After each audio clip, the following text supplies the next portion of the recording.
வணக்கம். கோயம்புத்தூர் திருமூலர் வேதசக்தி அகாடமியினுடைய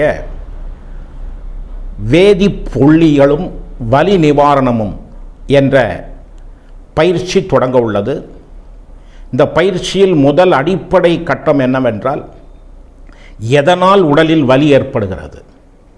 உதாரணமாக, மிக முக்கியமான வலி ஏற்படுவதற்குரிய காரணம் என்ன என்று நம் வேதசக்தி மருத்துவம் கூறுகிறது என்றால், சுழுமுனை நாடி, வியான வாய்வு, இவை இரண்டும் மூளைக்கு உள்ளே இருக்கிற அமிர்த புஷ்கரணி என்று சொல்லக்கூடிய பிட்யூட்ரி கிளாண்டோடு முறையாக கலக்க வேண்டும்.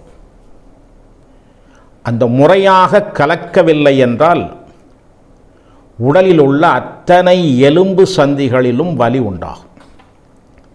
இதை தான் இன்றைக்கு நாம் ருமட்டாய்டு ஆர்த்தரைட்டிஸ், ஆஸ்ட்ரியோ ஆர்த்தரைட்டிஸ் என்று பேசுகிறோம். இதை ஒழுங்குபடுத்தக்கூடிய ஒரு பயிற்சி முறை நம்முடைய சமூகத்திற்கு தேவை. அதை தான் இங்கு செய்கிறோம். அப்படியென்றால் சுழுமுனை நாடியினுடைய இயக்கம் என்ன, அதை எப்படி இயக்குவது என்ற பயிற்சி இதற்குள் அடங்கும். இதுபோல 100 விதமான வலி ஏற்படுவதற்கு 100 விதமான காரண காரியங்களை நம்முடைய நூல்கள் பேசுகின்றன. அவற்றை அனைத்தையும் இந்த வகுப்பில் நாம் பேசி முடிக்க முடியாது. உதாரணமாக, கைகளிலோ கால்களிலோ அடிபட்டால், எப்பொழுதோ பட்டிருக்கலாம், அது 20 ஆண்டு கழித்து வயிற்றில் சில வலிகளை உண்டாக்குவதற்கு அது மூல காரணமாக இருக்கும். எனவே இவை போன்ற நுட்பங்களை எல்லாம் ஒரு வேதசக்தி விற்பன்னர் தெரிந்திருக்க வேண்டும். இதுபோல உடம்புகளில் பல அடுக்குகள் இருக்கின்றன.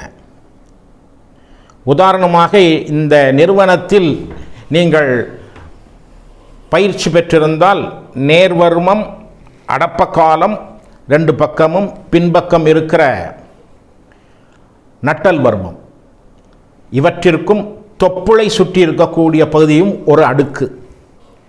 இந்த அடுக்குகளில் பாதிப்பு ஏற்பட்டால் என்ன உடல் வலிகள் ஏற்படும் என்பதை பற்றியெல்லாம் நூல்கள் பேசியிருக்கின்றன. எனவே இந்த வகுப்பில் காரண காரியங்கள் 100 காரண காரியங்களை பற்றி நான் பேச விரும்பவில்லை. உதாரணமாக ஒரு 10 காரண காரியங்களை நாம் தெரிந்து கொண்டோம் என்றால் நம்மை நாடி வருபவருக்கு வலியை தீர்க்க முடியும். என்ன வலிகளை பற்றி நாம் தீர்க்க முடியும் என்பதை நாம் அடுத்த காணொளியில் பார்க்கலாம்.